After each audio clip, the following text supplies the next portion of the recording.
Hello, hello, hello, people of Earth. My name is Archer, and welcome to Back to the Mat, episode 14. This is a show where I, a former wrestling fan, step back into the world of pro wrestling.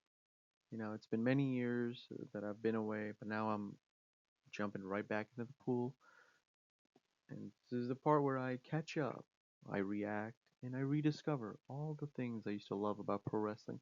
And if you're wondering why my energy level has been shot to the floor, it's because I already recorded this episode. I recorded this episode and it went straight into the abyss. Volume, audio, gone. I think this is maybe the second time this has happened to me. And so tonight's episode, oh my goodness, it's going to be a combination of Raw and SmackDown. It Too many things have gone wrong, and so I'm just gonna bunch these two episodes together, and I'm gonna try to freaking remember everything that I've said because I went on one of the. It was quite long, and now I have to re-record everything. I have to re-say and re-remember all the ways in which I had pieced together this entire episode and do it all over again. So please join me because this is going to be quite interesting. Because I just kept rambling on, and I'm not redoing all of this again. If this episode that I'm recording right now actually gets audio cut, I'm out. see you on see you on Raw. See you on the Raw episode. I actually can't believe I have to do both of these episodes again. It is mind blowing, but essentially Monday Night Raw gets kicked off with Cody Rhodes and Stephanie McMahon. And look, they're at MSG. I feel like every time they go, they have to bring out the big guns or have some type of amazing pop. Really put on a worthwhile show that's a little extra, because they're at MSG, because they're at the Garden. And out comes Stephanie McMahon. That is a bold choice considering what we saw this episode on SmackDown with Pat McAfee because when she came out, I was sold on the idea of, maybe Stephanie is going to be in the ear of Cody Rhodes, and on the other side, we have Randy Orton and maybe a Shane McMahon. Maybe ticket sales are so bad that they're going to go with Vince, and Vince is the voice. Maybe even Hunter, a husband and wife, uh, uh, battling it out at WrestleMania with their respective, players. Maybe it was brother and sister. Maybe it was father daughter. Maybe that's what the slap was all about. Who knows? Maybe there was more to the slap. Maybe, you know, maybe it's all a reach. It was all for nothing, to be honest. I don't think Stephanie's gonna show up ever again. I think this was all a one and done. You know, they brought her out to get that nice, huge, big pop. She says, "Oh, you're not going to be able to beat this version of Randy." She gives a great promo, but at the end, it's like it all kind of goes to nothing, right? Like all the things she said, it was just there to be presented for the people at MSG, but it's not going to do anything. It's not going to mean anything really. I truly don't think she's going to show up again. And even if she does, I'm like, there's no salvaging this. There is. Okay, I'll pause on that. There might be one thing to salvage this, but it, I just don't know how plausible this is going to be, even though it's very doable. And we'll get into that when we get to the SmackDown portion of this whole episode, because oh my goodness. But yeah, the show kicks off with Cody and Stephanie, and they kind of have a back and forth. I hated Cody's line. "Oh, I got two words for you," and I'm like, dude, what are you doing? And he says thank you. I knew he was gonna say something goofy. He says thank you, and I'm like, all right, that was a complete waste. I don't even know why he even said I got two words for you. Why did he even have to go that route? Like, why do you have to mention it? This whole thing is just a complete shit show, to be honest with you. Just watching this whole thing play out, I'm like, wow, I thought we were gonna get something cool with Rain. I thought we were gonna get something. Like this storyline was pretty easy to figure out. They have a history together. They have legacy. Um, there's so much to go after. The royal family thing. I mean, it was right there for them to tell that story, and then watching how the week ended was just like you couldn't have. How did you screw this up? It just doesn't make any sense, but we'll get to that when we get to that. The show continues, and maybe the most interesting thing in the entire episode of Raw was the Obafemi Brock Lesnar segment. I love the fact that Obafemi, when he came out, here's the thing, I don't get the Obafemi thing, but I don't really have to because the fans are loving it. I don't know what he did or what his role was in NXT where everyone is now like on top of him, like everyone just wants to see Oba and just beat Brock Lesnar. I truly don't get the aura around him. I know he's like a big dominant presence. I don't really know what the thing is. Like now that I'm jumping back in, it's just like I know everyone loves him, and honestly, the fact that Brock is taking this seriously, the fact that Brock is loving this, I'm loving this, dude. I, I don't even care if they say, "Hey, this is the main event of WrestleMania, night one," and like I don't even care. I'm like, yeah, sure. This is the most interesting thing on television right now. The fact that all parties give a damn about this story, the fact that they're not overcomplicating this, the fact that it is actually something worth watching as a storyline and also worth like getting invested in terms of who's going to win, you know? I care about who's going to win in this one. I hope Obafemi goes over. I hope Brock. I hope this isn't like a big 5 minute squash match and it's just done. Well, squash matches are usually shorter, but I hope it's not like a 5 minute match. I hope they kind of give this match enough time to breathe and really get into it, right?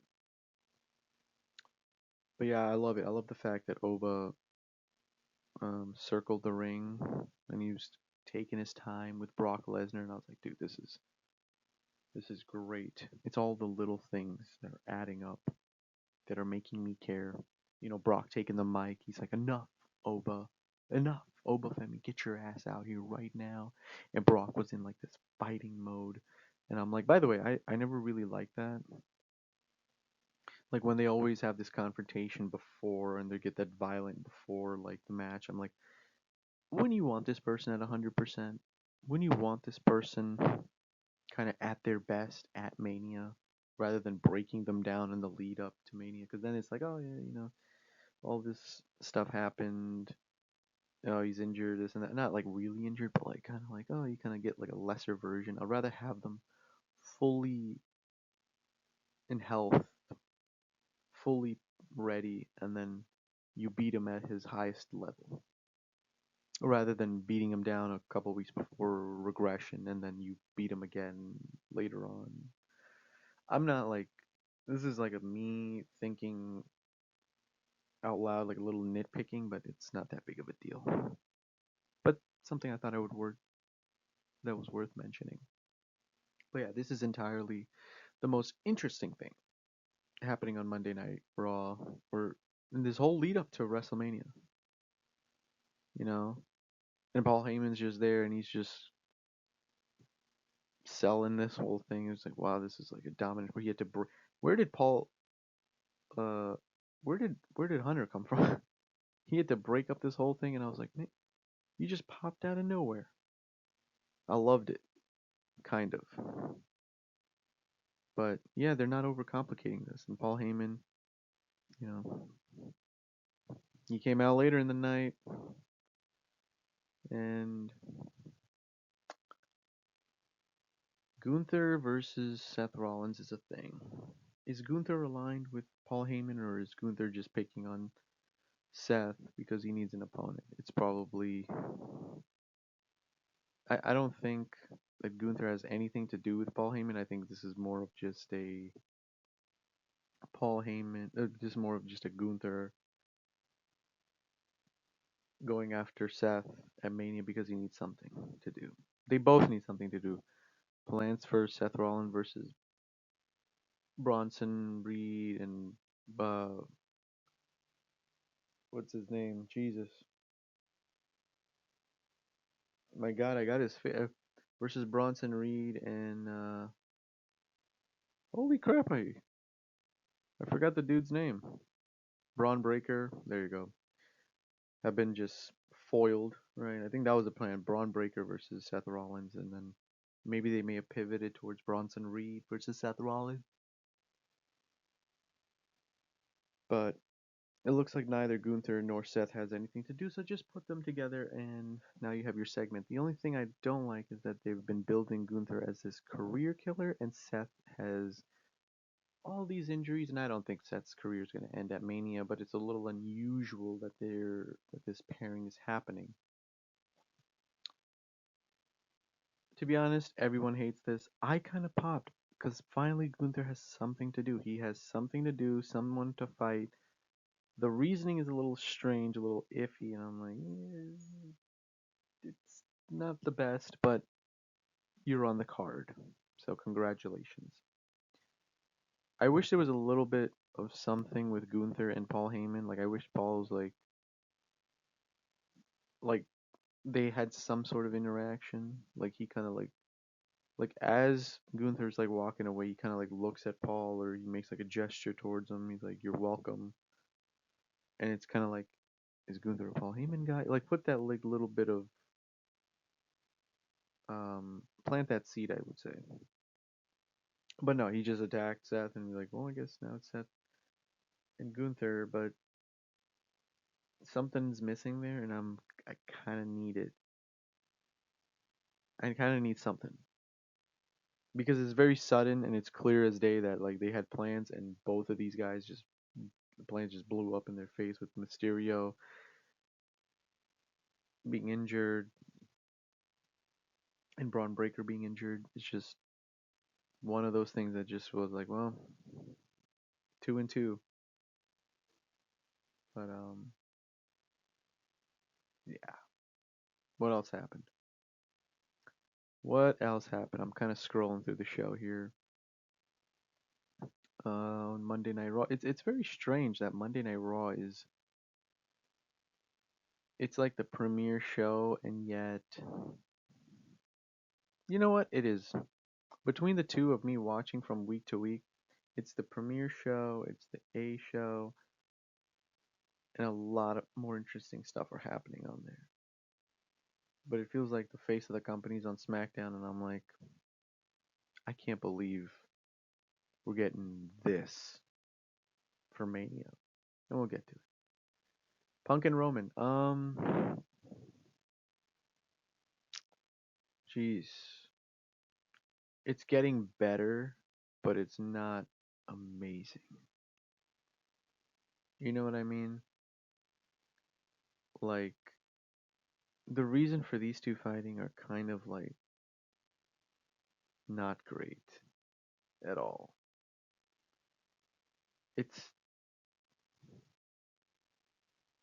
nothing is really consistent with these guys, and don't know where this is leading towards. Like, I know they'll have a great match at Mania, but the reason they're fighting is kind of just like it's not enough for me. Now, this is way better than the Cody Randy thing by far the best thing. But this is not an exciting Mania headliner.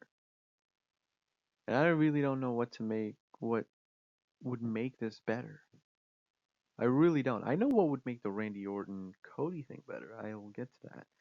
This is like very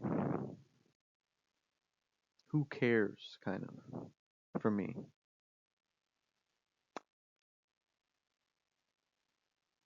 It is a Sunday. Uh, a lot has happened throughout the week, so forgive me if my memory of Monday Night Raw, because I just can't believe what happened. Personally, I just, oh my god, with this whole re-record thing. But I'll just say off the top of my dome, man, this is this whole road to WrestleMania is nothing to get excited about, except for like maybe one or two things. There really isn't like a solid storyline that's really compelling heading into this year's WrestleMania. It all just feels like it's being put together and just slapped on and being like, well, it's Mania. These are your top guys. Enjoy. And I'm like, no, dude, you got to build this thing properly. You got to give me good promos, good storylines. Give me a reason to care about this. And there's nothing that's happening. And yeah,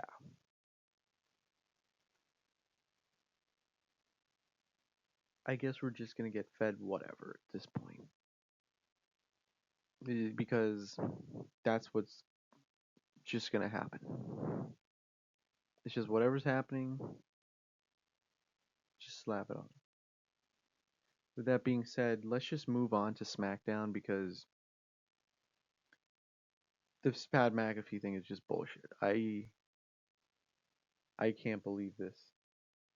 I wish I did a live reaction or something to this because the look once I saw Pat McAfee come out and kick him, I was like, he's the guy on the other line, isn't he? Because they are not smart enough to come up with something clever at all. Like it's clear as day that what you're seeing is what you're getting, and there's no like wool being pulled over our eyes. Or just it's like there's no surprises essentially. Apparently, Pat McAfee was an Ari Emanuel decision, and oh my god, dude, I being a UFC like MMA fan and watching this whole thing play out, I can't believe that they're getting this involved in a storyline for WWE, man. I need TKO to lay their hands off, and I could go into a long debate and a long conversation about how they've already tainted the UFC branding and the matchmaking there, and now they're just dipping their fingers into this, and I'm like, dude, this is bad. If this continues down this path where Ari Emanuel and Endeavor and TKO just keep getting involved, this is going to become this is going to be devastating for wrestling fans. The only good thing is you have an alternative, which is AEW. AEW is one of those things where UFC fans just don't have a version of AEW. We just don't. The fact that you have options in pro wrestling is phenomenal. The fact you just have a choice. MMA fans don't really have a choice. I would get into that. I would get into that whole side of the fence, and it's so. I'm telling you right now, it is going to be a dark day where every decision is being dictated by TKO rather than the creative team inside WWE. It's going to be a dark, dark day where if they're building a storyline and TKO goes, "Hey, we need this guy. Hey, we need this thing. Figure it out." It is going to be hell on earth for you wrestling fans. For me too. I mean, I'm coming back and I'm watching wrestling. It is. It's going to be a nightmare, continuous. But with that being said, yes, Pat McAfee reveals himself to be the man on the other side of the line, and I mentioned earlier in the show, and I'll get to it, and I'll just get to that point right now. I think the only way to fix this is if The Rock comes back. I don't want this dude in my life again. He ruined the John Cena retirement tour. Him and that dumb Travis Scott alongside him. But the problem is, he's probably the only good reasoning for Pat McAfee to be there.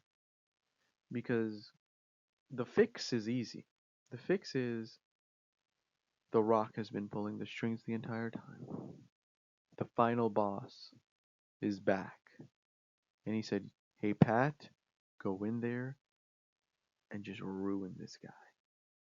You know, it go in there, kick him in the balls, do the bidding, and just be the puppeteer. Be the puppet. And The Rock is just pulling the strings in the back. And at Mania, maybe The Rock pops up. Maybe he interferes in the match, costs Cody the title. Randy gets the 15, and The Rock goes, "Look, man, I have so many connections. I have so much leverage. I'm on the board of directors. I'm on the board of TKO. I could do whatever I want. I could make your life a living hell. I got Pat McAfee to come back and kick you in the balls. I changed the way Pat McAfee looks at the wrestling business. He wants the Attitude Era back because of me. I don't want you as champion." And look where we are. And that could be it. The Rock could just be the guy being like, "Hey, I'm pulling the strings here." It was either going to be Pat McAfee or it could have been anybody else. But he's here to ruin the story of Cody Rhodes, right? That could be the angle here. That could be the easy fix. People hate Pat McAfee now. They hate the decision that he's the guy. But you could really spin this into there's a bigger player right here. There's a bigger player here. The bigger player is The Rock. Because The Rock has all the power, all the leverage, all the resources, all the connections to just throw Cody into the goddamn river and just make his life a living hell. Right? He's the boss that just makes the employee's life, well, a living hell, basically. But I would say that would be the fix. Right? Anytime, anywhere, I'm watching you, Cody Rhodes. Because if this, by the way, that also makes sense for the last royal family. That was the other thing. I was like, what is Pat McAfee? What is this? You're not the only royal family. Only wrestling. Oh my god, wrestling has more than one royal family. What is Pat McAfee's royal family? Does he come from? No, he doesn't. But The Rock does. The Rock's got very long lineage here. He's got a whole dynasty in there. That makes sense. That will piece everything together. But does it happen? I don't know. But that's my suggestion. Because if it's Pat McAfee in the very end, and when all is said and done, and it's actually Pat McAfee, this is a horrendous build. This is a horrendous build. This is a horrendous storyline. The fact that Randy and Cody already have a built in history, the fact that they were in Legacy and did all this work together, and you couldn't even tell that story properly, and you had Pat come in, even if it's because of TKO, I don't even blame, I'm not even mad because there's really not much you can really do. If they say we want Pat, it's a hard ask. But if there's a way to be like, all right, we'll put Pat in there, but we gotta like spin it at the end somehow, and they don't use The Rock or they don't use some sort of other entity or something like that. Maybe it, who knows? Maybe Shane's like the one pulling the strings. I don't care, but it can't be Pat McAfee at the end of this. It can't. That dude's face cannot be the reason Randy had this like change in attitude. It has to be something else. Pat McAfee is not that guy. He's just a talking head on ESPN with a show. That's it. What else happened on SmackDown? Jade Cargill. Oh my god, dude. I will come here every week and say the same thing about Jade Cargill and Rhea Ripley, where I go, who cares? And you know what I'm gonna do right now? Who cares? It doesn't matter. I could care so less. What else happened? Um. Oh my goodness.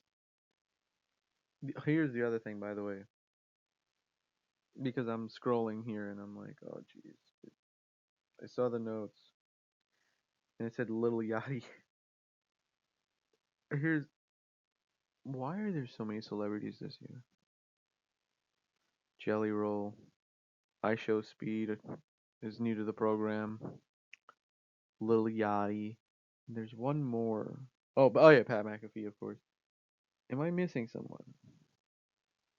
Hmm. I think I got everyone. Why are they here? Ticket sales are bad, not because the show is shit and everything is like that. The ticket sales are bad because you priced out your actual fans. And I think they're bringing in all these celebrities to make up for like, hey, let's bring in their audience to buy these tickets. Let's bring in this extra, all these other entities that are these guys who are fans, and let's use their following, their brand, their community, whatever, and maybe one of them want to see a Jelly Roll or whatever at WrestleMania or Little Yachty. I don't know if Little Yachty's gonna be at Mania or whatever, but like maybe one of their fans are gonna buy the tickets. And I'm like, dude, that's not really how this works, and nobody wants to see that. If you're long term, like I get it, for Mania, it'll be here and then it'll be gone. And so when they're here, sell the tickets and then it'll be over and you'll make your money, this and that. Consistency is key, and having all of these celebrities involved is doing nothing long term. It is just driving the product into the ground, and logic is just going out the window. These celebrities don't need to be here. You tell the story and you set these ticket prices at a reasonable amount. You know, at the end of the day, it's wrestling fans that are going to watch your show. Raw, SmackDown, PLE. It's not going to be the rappers fan. It's not going to be the the influencers who are going to be like, oh, I'm going to stick around. These actual wrestling fans will sit down and watch the programming from a week to week basis. They'll be here for Mania. They'll buy the ticket for Mania, but after that, they're gone. You're not going to get longevity from these people. Maybe there's something in the analytics I'm missing. I don't have access to that. But WrestleMania is about moments.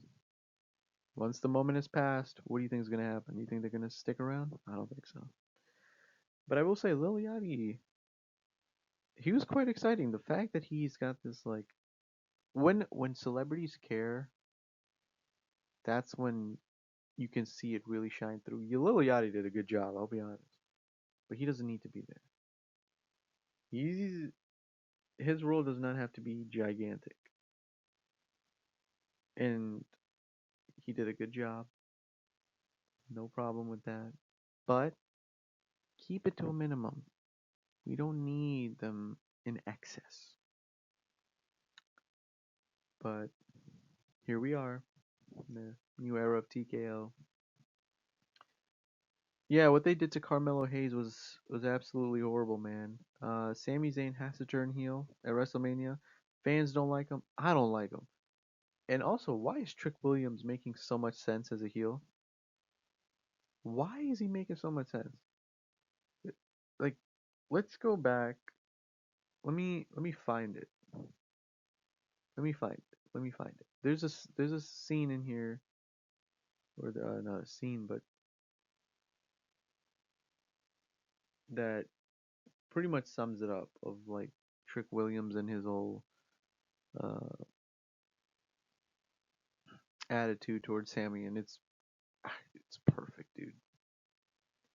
It is perfect. Trick Williams says, "Good lord, sorry, I should have this on hand."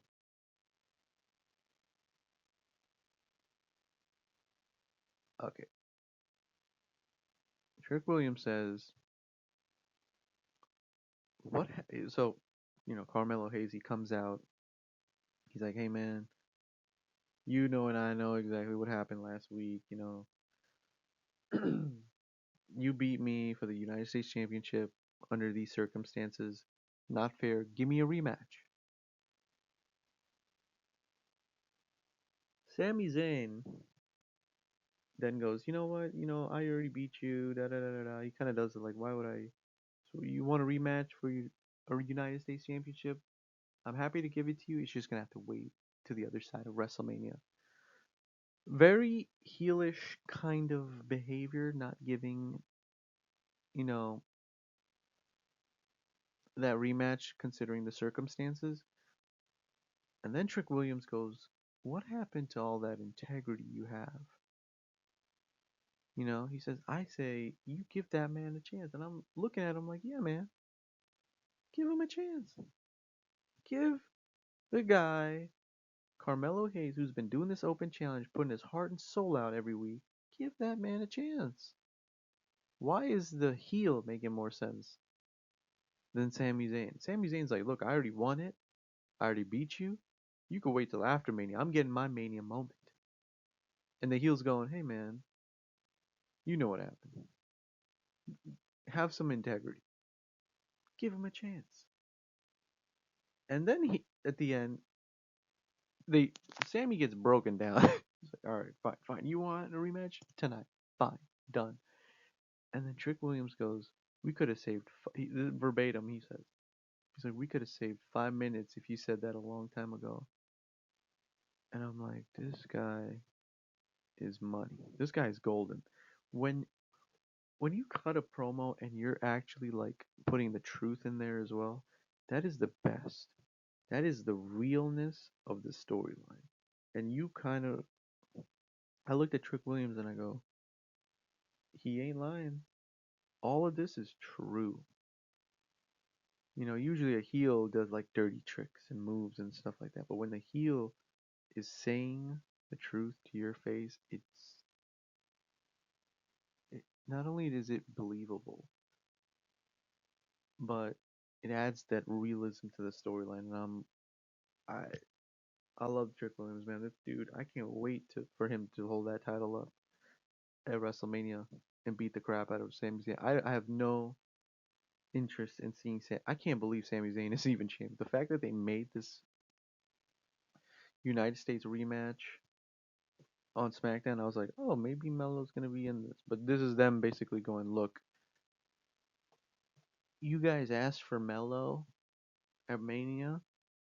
We're not gonna give him to you at Mania.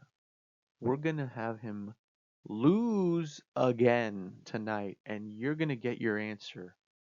There's no ifs, ands, or buts. He's not showing up at Mania because 2 weeks in a row we're gonna beat him down.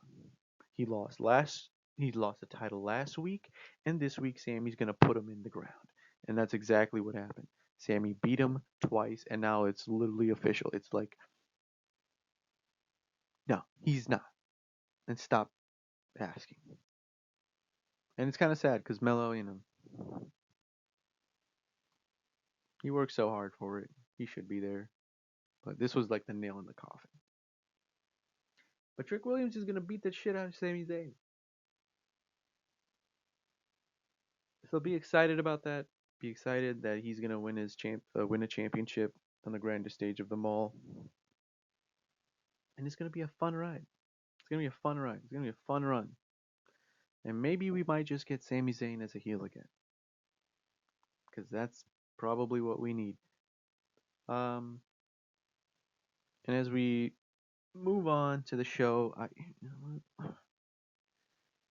what is going on with Matt Card? Matt Cardona is basically Zack Ryder.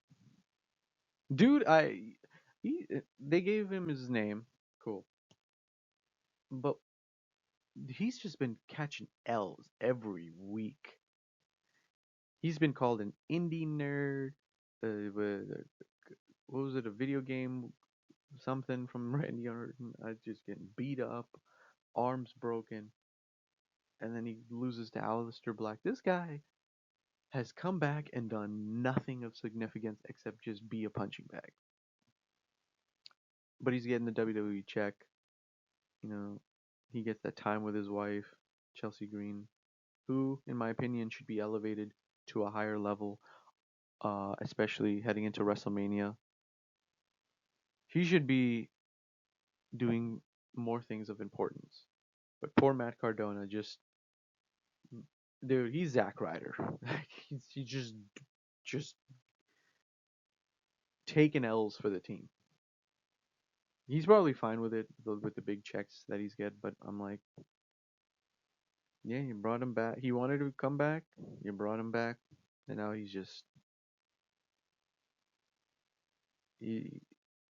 he's just losing, dude. He's just losing, and the career of Zack Ryder, Matt Cardona is just build someone else off of him. But he's not even like, oh, I forget it. This is, I don't even know what to make of it.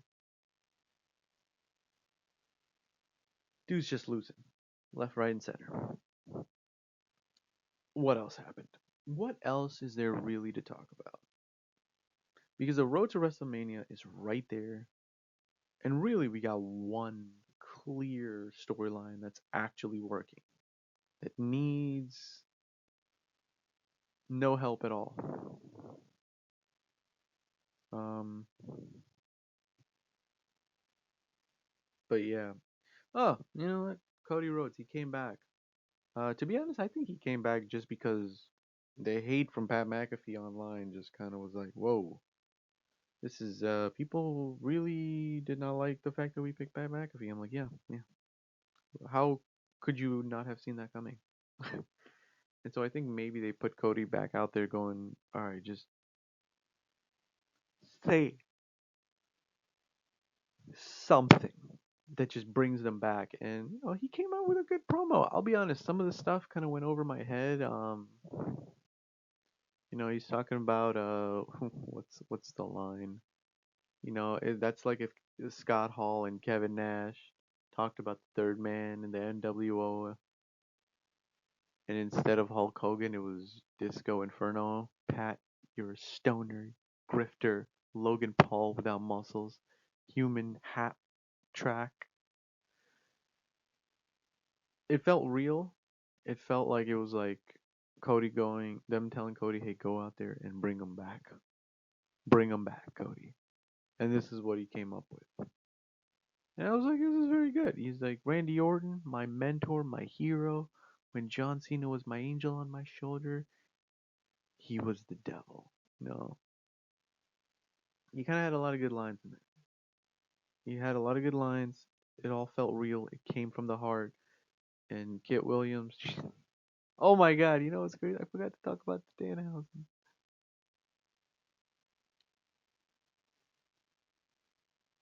Sorry about that. It's really late in the night, but I'm a little, I don't know where this goes, man. I don't really know where this goes. Is Cody really gonna turn heel at Mania? Is The Rock coming back? Is The Rock the one behind all this? Who is the person behind? Who is the real mastermind in this storyline by the end of WrestleMania? Who is it? Who is the reason that's gonna make all of this make sense? Who is the person that's gonna make all of this make sense? I cannot wait to find out. I cannot wait for WrestleMania.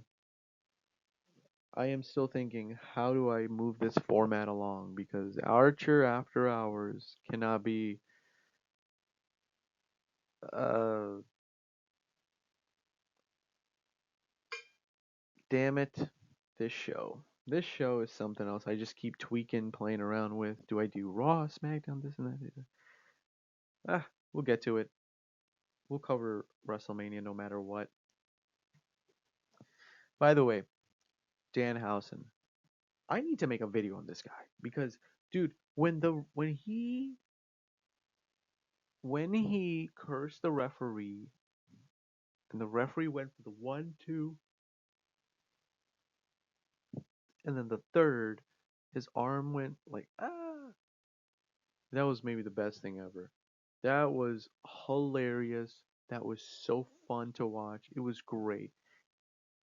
Comedy, story. This Danhausen is what I really need right now. He is like the palate cleanser of the show. I'm like, I see him, I almost forget the hot garbage that came before or what's coming up, and I'm like, this is fun. This is a fun, interesting character that I can jump behind, and I can't wait to see where the Miz, Kit Wilson, and all this stuff goes. The fact that he cursed a referee and the referee sold that arm injury, that hand, yeah, that arm injury, like just like what? I can't believe it. I can't believe it. I can't believe this is actually working. I can't believe this is actually interesting. But the thing is, at Mania, Danhausen needs something to do. He needs a match. He needs something to bite onto because I don't see him doing this forever. I don't see all these backstage segments going like this forever. He needs like a crescendo. He needs something culminating at the end. And it's a match at WrestleMania. And they need to get to that point quick, you know, because I love it right now, but I know at some point I'm going to get sour on it. So the man has to do something with The Miz, Kit Wilson, something. But in the meantime, I'm loving it. I'm loving the ride. I'm enjoying life. This is great. And yeah, that's the show. I'm going to go on to the last slide because we're just going to talk about Raw. Uh, Coming up.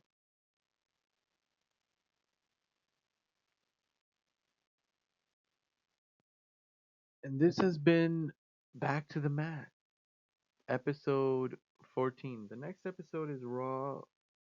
Um, I'm really going to try to figure out a fucking format for this because this is insane how every week I'm just kind of flopping it on the fly. And I either fuck up with the audio or shit gets reset and it's just melting my brain every week. But yeah, scheduled, hopefully follow through a Raw recap. This episode, I just combined the two because I'm just sick of it. I couldn't believe it. But yeah, this was a lot of fun. If you like After Hours, I know like my audience is 5 subscribers right now. Probably like 2 people really watching. Let me know. Comment below. I don't really know what format to do this, how to really go through with this. I'm kind of just I mean, you can hear it in my voice, right? I'm just kind of all over the place. But yeah, let me know. Like, drop a comment below. Tell me how I did. If it sucked, dude, lay it thick.